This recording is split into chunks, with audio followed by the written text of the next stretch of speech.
we're going to have to, go somewhere else, I guess. I'm glad we can have fun. Daniel chapter number 5. Let's get to the business here. Daniel chapter number 5. We'll continue on with our study on the book of Daniel. We do have a long reading tonight, so ask for your patience in that. But we also have a lot of things to do after church, too. So I'll probably not give you the whole sermon tonight. We'll probably do the historical part and give you the interpretation and such next week. So try to be mindful that we've got some cleaning up and some decorating and some other things to do to get ready for our Saturday program. So if I forget to mention that again afterwards, we've told you now. So Daniel chapter number 5, of course, we have just finished up Daniel interpreting the dream for King Nebuchadnezzar, and so now this is several years later, and there's a new king on the throne, and we'll just read chapter number 5 to see how this new king approaches his rule. So Daniel chapter 5, verse number 1, Belshazzar, the king, made a great feast to 1,000 of his lords and drank wine before the 1,000. Belshazzar, while he tasted the wine, commanded to bring the gold and silver vessels which his father Nebuchadnezzar had taken out of the temple which was in Jerusalem, that the king and his princes, his wives, and his concubines might drink therein. Then they brought the golden vessels that were taken out of the temple of the house of God, which was at Jerusalem, and the king and his princes, his wives, and his concubines drank in them. They drank wine and praised the gods of gold and of silver, of brass, of iron, of wood, and of stone. In the same hour came forth fingers of a man's hand and wrote over against the candlestick upon the plaster of the wall of the king's palace. And the king saw the part of the hand that wrote. Then the king's countenance was changed, his thoughts troubled him, so that the joints of his loins were loosed, and his knees smote, one against another. The king cried aloud to bring in the astrologers, the Chaldeans, the soothsayers. And the king spake and said to the wise men of Babylon, Whosoever shall read this writing and show me the interpretation thereof shall be clothed with scarlet, and have a chain of gold about his neck, and shall be the third ruler in the kingdom.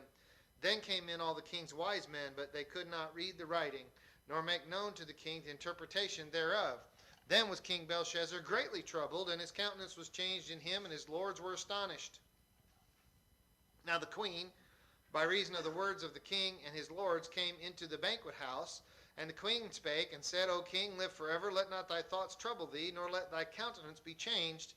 There is a man in thy kingdom in whom is the spirit of the holy gods, and in the days of thy father light and understanding and wisdom, like the wisdom of the gods, was found in him, whom the king Nebuchadnezzar thy father, the king, I say, thy father, made master of the magicians, astrologers, Chaldeans, and soothsayers.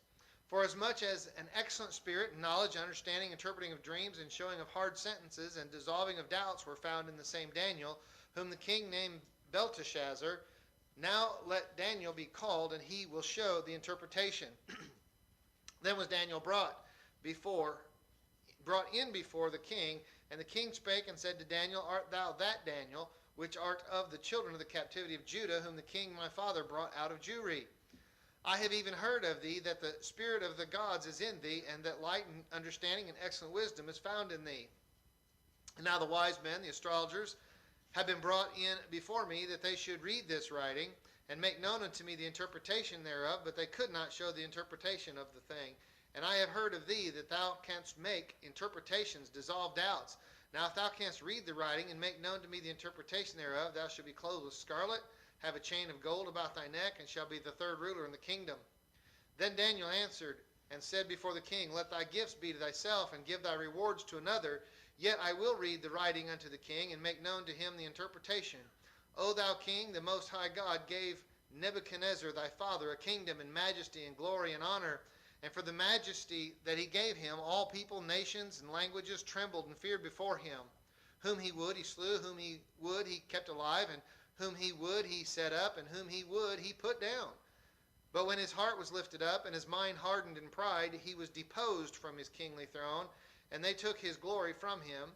And he was driven from the sons of men, and his heart was made like the beast, and his dwelling was with the wild asses. They fed him with grass like oxen. His body was wet with the dew of heaven, till he knew that the Most High God ruled in the kingdom of men, and that he appointeth over it whomsoever he will. And thou his son, O Belshazzar, hast not humbled thine heart, though thou knewest all this, but hast lifted up thyself against the Lord of heaven, and they have brought the vessels of his house before thee, and thou and thy lords, thy wives, thy concubines have drunk wine in them, and thou hast praised the gods of silver, and gold, brass, iron, wood, and stone, which see not, nor hear, nor know, and the God in whose hand thy breath is, and whose are all thy ways, hast thou not glorified. Then was the part of the hand sent from him, and this writing was written. And this is the writing that was written, Mene, Mene, Tekel, Upharsin. This is the interpretation of the thing. Mene, God hath numbered thy kingdom and finished it. Tekel, thou art weighed in the balances and art found wanting. Perez, the kingdom is divided and given to the Medes and Persians. Then commanded Belshazzar, and they clothed Daniel with scarlet and put a chain of gold about his neck and made a proclamation concerning him, that he should be the third ruler in the kingdom. In that night was Belshazzar, the king of the Chaldeans, slain, and Darius the Median took the kingdom, being about 62 years old. So there's a lot of history going on here. I want to describe for you the fortress city of Babylon that many thought it was impossible to conquer. Some things to notice about this. If you're taking notes, write down Genesis chapter 10. You can read verses 8 through 10. The city of Babylon was founded by a man named Nimrod, who was the great-grandson of Noah. You find that in Genesis. Nimrod was from the line of Ham. Another person that you will be familiar with is Asher. Nineveh, the city of Nineveh, was founded by Asher, and he was a son of Shem. Of course, you remember that Nineveh was the capital city of the Assyrian Empire, and Babylon was the capital city of the Babylonian Empire. So these two fellows named Sargon and Sennacherib were Assyrian kings, and what they did was they came into Babylon and they subjugated Babylon, and they annexed the nation of Babylon and the city of Babylon into the Assyrian Empire, and that lasted until about 625 BC. And then there was a man that we've mentioned before a couple of weeks ago, Nabopolassar, and he gets another king of a neighboring country. The king's name is Cyaxares, and Nabopolassar and Cyaxares rebelled, and when they rebelled, they brought some of the goods back to Babylon, and they started a kingdom in Babylon, which became the Babylonian Empire. And those two fellows reigned for about 20 years, from about 625 BC to about 605 BC. And then his son is probably the most famous of the ancient kings. Nabopolassar's son was succeeded by his son named Nebuchadnezzar, who is the greatest of all the kings. And he rebuilds. He finishes the rebuilding of the city of Babylon. And this man Nebuchadnezzar, as you know, is the head of gold, and he is the ruler of Babylon. And so this city, Babylon, is a tremendous architectural marvel. The city is an exact square, and this square is 15 miles on each side. And so it's 60 miles around the circumference of this city. Now, that doesn't seem like it would be huge in our day, but remember that, 7 centuries BC, that was quite the accomplishment. That was quite the large city. This city was completely surrounded. This is where it becomes really impressive. This city was completely surrounded by a brick wall. The brick wall was 87 feet thick and 350 feet tall. I want to know how they did that. That's huge for ancient times, especially. On this brick wall, there were 250 towers. And the wall, being 87 feet thick, it was thick enough that they actually had chariot races on top of the city walls. 6 chariots wide. They could race chariots around the wall. Okay, so not a small wall at all. Outside of the wall, this 60 plus miles outside of the wall, the circumference, they had a moat that surrounds the city. And of course, this is exactly what you would think it is. You've seen the medieval castles that have a moat around them. Well, this entire city was protected by a moat. The moat was filled with water from the Euphrates River, which was very handy. The moat then had drawbridges in front of each of the town's gates, which there was a limited number of those, and so they would put drawbridges across this moat and close up the bridges to protect the city. Inside of this wall, inside of this 87-foot thick, 350-foot tall wall, was an inner wall. This inner wall is a bit narrower, but it allows for a space between the outer wall and the inner wall. So you couldn't just break one wall and get into the city. You had to come through two, okay? The inner wall was a bit narrower, but it was about the same height and everything. The streets of this town, there were 25 avenues that ran north and south, and there were 25 avenues that ran east and west, all at perfect right angles. They were 150 feet wide. That makes 676 square blocks that are 3/5 of a mile per side throughout the town. It's an architectural marvel. Around the outside of the town, inside of the wall, is a road. It's a big avenue. I think of it like this: if we had a town here today that we had an outer circle drive, that kind of goes around the town, that would be what this is. And so it had this inside.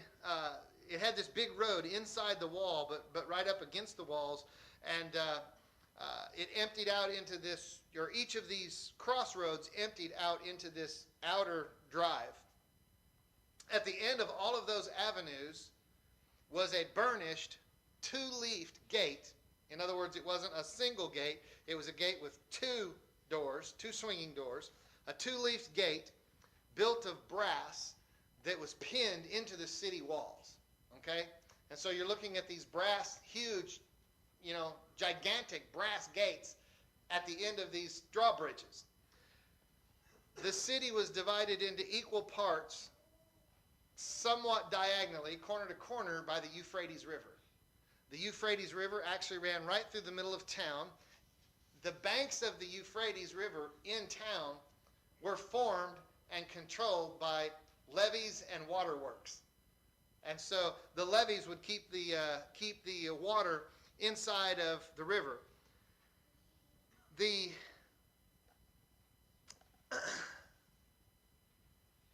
town had, at each of the main roads, it had ferry boats.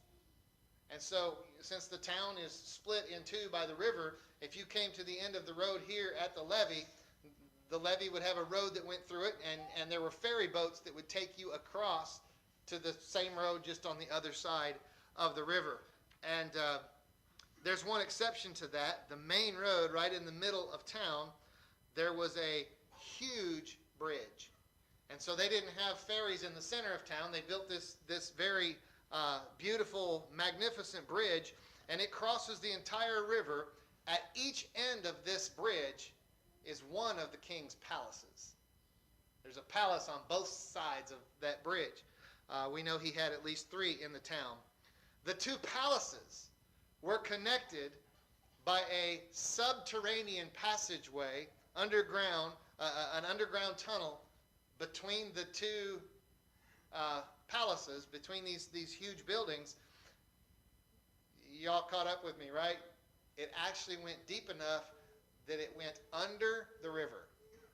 So they could get from one palace under the river to the other end of town, and never have to cross the river. On these palaces were 8 towers of Bel. Each one of them was 75 feet tall, one upon another. It had a winding staircase around the outside, and that totaled 669 feet.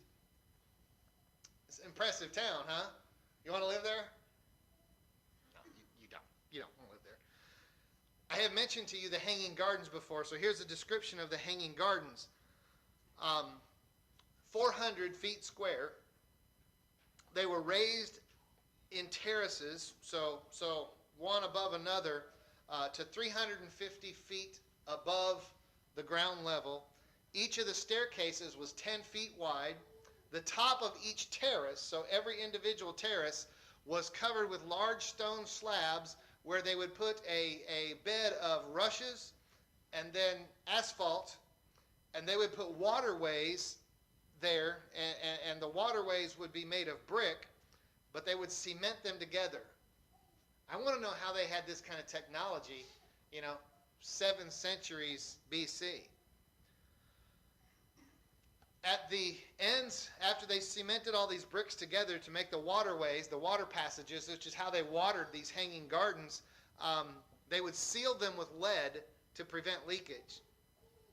Then they would cover them all with earth, and they would plant them with trees and shrubbery. And the point of this was so that when you stood off at a distance, you could look at these hanging gardens, and it was supposed to appear like a forest-covered mountain.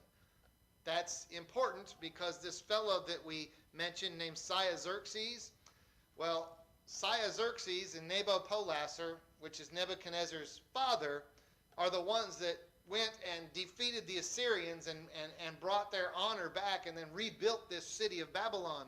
Well, Nebuchadnezzar then, Nabopolassar's son, marries Xerxes' daughter, okay? And so they're cementing their rule, they're cementing their kingdom together. However, King Xerxes was the king of the mountains. He was the king of the mountainous regions in Media. And so this wife, Amytis, the daughter of Xerxes, was very homesick. She wanted to go back to the mountains. So he just built her some.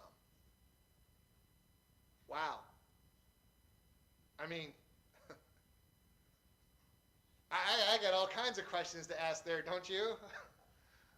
I want to know if she was that spoiled or if he was that just head over heels, over the moon about this girl, that he'd go build her some mountains. So anyway, that's just how my mind works. Babylon, 1 million population, roughly. About 1 million population in that city. So Isaiah says this, Babylon, the glory of kingdoms and the beauty of the Chaldees' excellency. So you get a picture of how large, how massive, magnificent, and just beautiful this city was. It was a technological marvel. It was a societal marvel, how you could keep all of these people together and yet maintain peace, maintain rule. It's just fascinating to study that city. Some of the history that leads right up to this feast, and we're going to talk about this feast, but we're not going to dwell on it real long. Nebuchadnezzar, after he passes away, he was succeeded in 561 by his son, Evil-Merodach, which we've mentioned before. This is the king that liberated Jehoiakim, who was the king of Judah at the time, and fed him from his own table. And so you see there a picture that the Babylonians would go and conquer a place, and then they would set up puppet kings, and they would allow some of those puppet kings to rule in their place, provided that they continued to pay their taxes and pay their tribute. This man, Evil-Merodach, was king for 2 years, and then, as you would suspect in a large society like that, in a large city, there is a power play for the kingdom. There's a power play as to who will be king. And so when Evil-Merodach was king for 2 years, this conspiracy arises. He's killed, and the kingdom was taken by his brother-in-law. This brother-in-law is named Neriglissar. He reigns for only 4 years. However, he has his son beaten to death, and another son-in-law of Nebuchadnezzar takes the throne because the original son-in-law has no more descendants. That man is named Nabonidus, which we've mentioned before. You following how all this gets put together? Nebuchadnezzar had a son named Nabonidus. Nabonidus has a son named Belshazzar. That's the important thing right there. Nabonidus reigned from 555 to the fall of Babylon in 538. And so Belshazzar is the son of Nabonidus. He's the grandson of King Nebuchadnezzar that we read about in the first 4 chapters. And so Belshazzar is ruling here, and I'm trying to explain to you why this party, why this big happening is going on in Babylon. Belshazzar was ruling, but he was ruling as a co-regent, if you will. He's ruling in conjunction with Nabonidus at the time of this chapter in Daniel chapter 5, because Nabonidus, as the king, has been out. He's been away from town. He's been out on a military campaign. And so while Nabonidus, the father, is out, with the armies, and he's on this military campaign, he leaves Belshazzar in charge in the city of Babylon. And so in here where we read that Belshazzar offers to make, who can ever interpret this handwriting on the wall, whoever this is that interprets this and gives him the meaning and can read these words, he'll make him the third ruler. Okay, well that's because Nabonidus is the first ruler, Belshazzar as co-regent would be the second ruler, and you can't put anybody else in charge any higher than making you the next in line to the throne. Okay, so Belshazzar's feast is the turning point here. It's the turning point for Babylon. It marks the end of the Babylonian Empire. This is where the head of gold transitions into the chest and arms of silver. And so we know that the time is 538 BC. We know that it's 23 years after Nebuchadnezzar has passed away. And we can go back and we can historically read about some of these facts. The city of Babylon has been, at this particular time, the city of Babylon was being sieged by the armies of Media and Persia. And they're going to soon win and form the Medo-Persian Empire.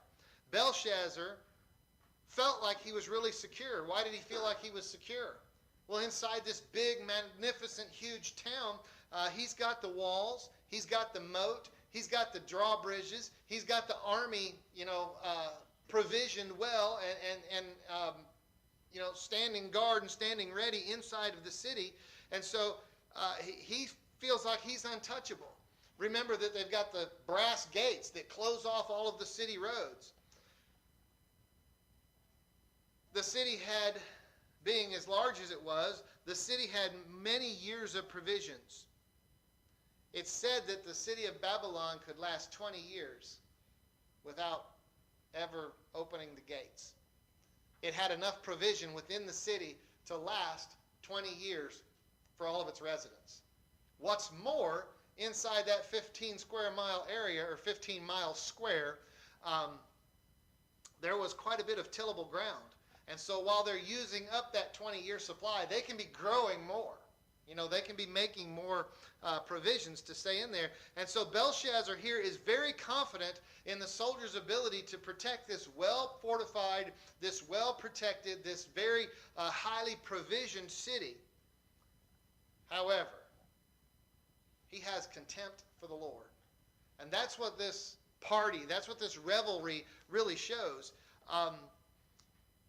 He is, in a way, showing his open contempt, not just for the God of heaven, but for the armies that are outside. Okay?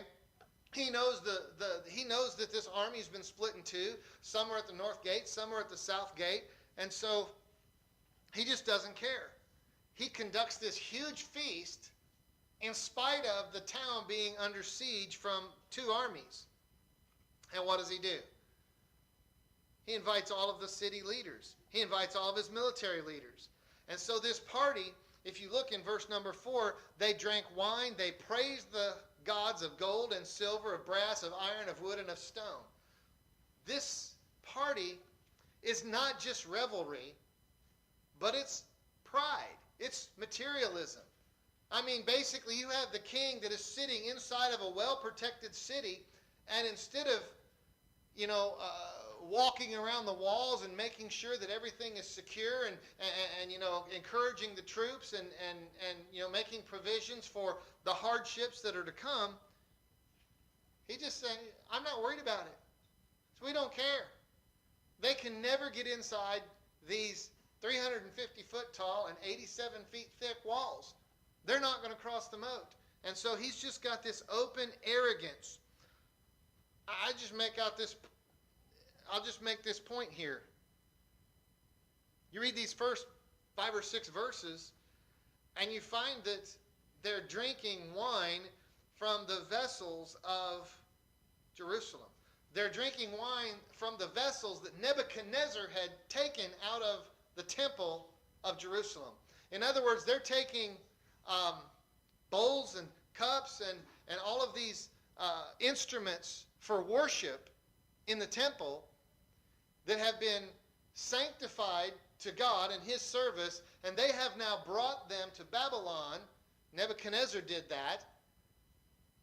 But now he's going one step further. He's taking the instruments of the Lord and bringing them out and using them to have a party and to celebrate his gods that he believes is protecting him. Well, do you know drinking makes you stupid? Can I be that blunt and just say that drinking makes you real dumb? Sin will make you stupid and drinking will make you dumb. Okay? Because here we have a king that is more concerned about looking good in front of his army, in front of his subjects, and he brings his wives and his concubines and all of his princes in with him. And so they're here having this big party, praising idols.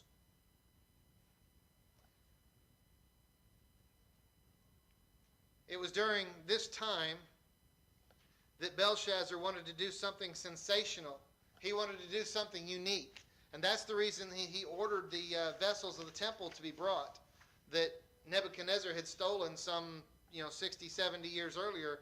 And those vessels were then defiled because he uses these vessels to offer sacrifice to false gods, and they're not used in the proper way for worshiping God.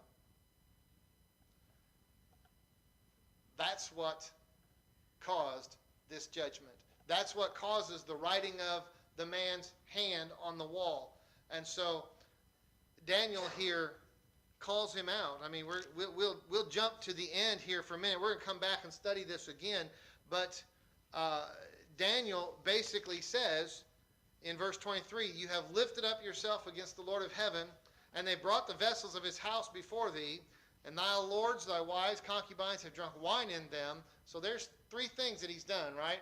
He's got haughty pride that he's lifted himself up. He's profaned the vessels of the Lord, and he has praised the gods of gold, silver, brass, iron, wood, and stone. So he's got idols in front of him.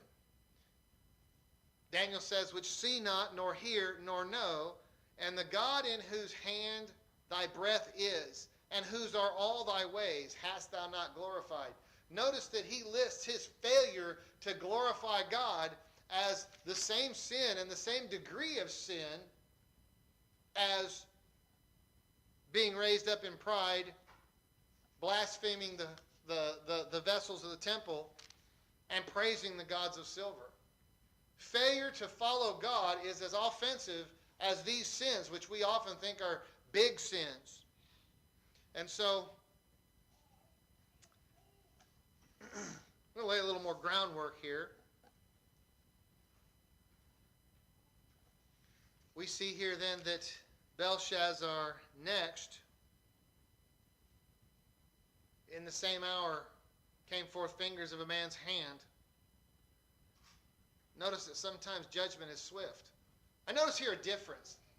The grandfather, Nebuchadnezzar, when Daniel confronted Nebuchadnezzar, how long did he have? We read it last week in chapter 4. He had a year to repent. He had a year to make amends to his ways. He had a year after Daniel gave him this message of repentance. Here, Belshazzar the same hour.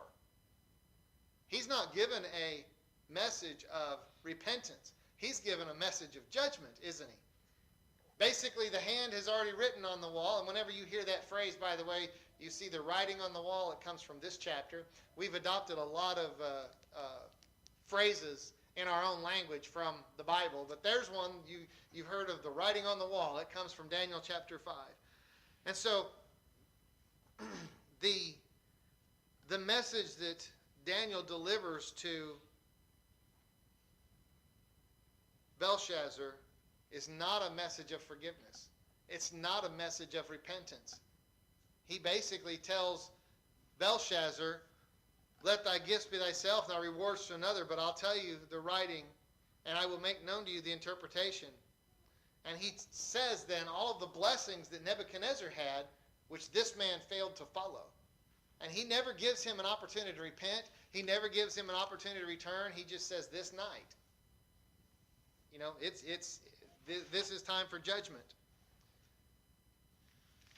I notice here also that in verse 7, the king cried aloud to bring in the astrologers, the Chaldeans, the soothsayers. We're told that in verse 15, the wise men, the astrologers, are brought in before me. They should reveal this writing, make known unto me the interpretation thereof, but they could not show the interpretation of the thing. So we have this same group of astrologers, Chaldeans, soothsayers, and wise men. Does that sound familiar? That's the same group that Nebuchadnezzar called in multiple times, and Daniel has proven these same groups over and over and over to be false prophets.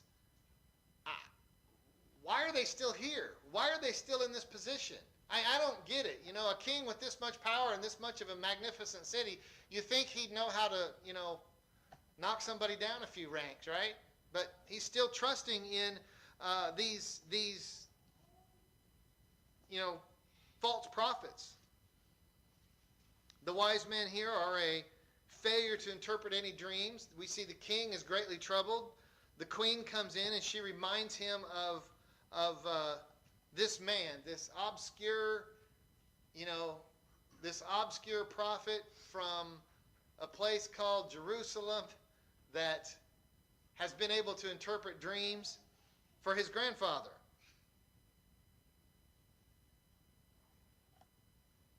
Too often, I think, we don't take the time to get to know the generations before us. We'll just tie this into what we talked about on Sunday. And I know this is all background for what we're really going to talk about next week. We read on Sunday from Deuteronomy chapter 6 that we're supposed to teach our children and teach multiple generations after us about the things of the Lord. Well, there's some responsibility there on the youth side as well. And that is, you need to get to know your parents, get to know your grandparents, get to know those older saints, because there is so much wisdom that can be had in these elders. I think of Proverbs 27:10 that says, thine own friend and thy father's friend forsake not. Why do you think we're told not to forsake our friends and our father's friends? I mean, the assumption there is that there's a biblical lineage of doctrinal teaching. And so we see here Daniel called in the middle of the night. This time, by the way, Daniel's a very old man. We'll talk more about that next week. And we see here God has given his word. This king is very concerned. He's very troubled about it. He has counselors that cannot calm his fears. And then he calls God's servant. Then he calls to inquire of God's message. And here's something that jumped out to me while I was studying this today. In verse 5, we see that this account gives us the description of a man's hand writing words on this wall. In verse 6, then the king's countenance was changed, and his thoughts troubled him, so that the joints of his loins were loosed, and his knees smote one against another. So he's pretty shook up. He's pretty tore up over this, right? And then in verses 7 and 8, you see that he calls all these Chaldeans and soothsayers and magicians and astrologers in, and he asks them what this means. He asks them to read the word to him. And they can't do it. They can't even read the words, let alone interpret what it means. And verse 9 says, then was King Belshazzar greatly troubled, and his countenance was changed in him, and his lords were astonished. Verse 6 says he was troubled by the man's hand that wrote the words on the wall. Verse 9 tells us that he was greatly troubled because his false prophets couldn't make up some interpretation for him. Think about that. These false prophets have been proven to be false prophets over and over and over again. And yet, Belshazzar doesn't know. He doesn't heed the words of his father. He doesn't heed the words of his grandfather. By the way, chapter 4 was written at least 20 years before this event happened. And so those documents, those decrees were well known in the city of Babylon. And yet we see drinking makes you dumb. Sin will make you stupid. And when you fail to learn from the past, judgment is sometimes swift. Judgment is sometimes very swift. You can make the argument that Nebuchadnezzar didn't know. I'm not sure. But you can make the argument that Nebuchadnezzar did not know the power of the God of Israel, the true God, until these events that happened in, these early chapters of Daniel. But yet this man, Belshazzar, was raised in the palace of his grandfather and his father. There's no excuse for him. He knew his rebellion. He knew that he was usurping God's authority. He knew that he was defying the God of Israel. There's no excuse. I believe that's why you see a difference in one man that's offered a period of time to repent and a period of time to return. But yet this man, knowledgeable, willful, arrogant disobedience, it's just judgment that falls.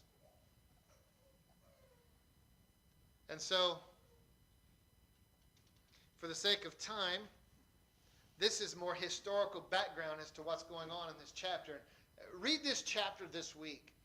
There's at least 5 different applications that I pulled out of this chapter, and we'll give them to you next week. But one of them is that judgment falls swiftly, often. I'll tell you another one because they all tie to it. Look at how fickle and how careless this king was, this King Belshazzar. And so, think on those things.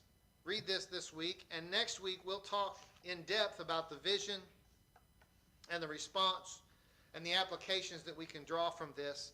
I hope this is a bit more than just straight history. I don't want it to be just a history lesson. I hope we get some application here that judgment is sometimes swift, and we need to make it a point to invest in our children. Children need to make it a point to get to know their parents and their grandparents. And in this particular case, man, the arrogance of this young man, the arrogance of this young king, who, with full knowledge and in the face of 2 armies that are sieging the city, decides that's a good time to challenge God. Some applications there for our day as well. I think that's kind of where we're headed as a society, as a nation. And so, like I said, this is all history. This is all background. We're going to get into this in more depth next week. But let's stand for tonight. We've got some work.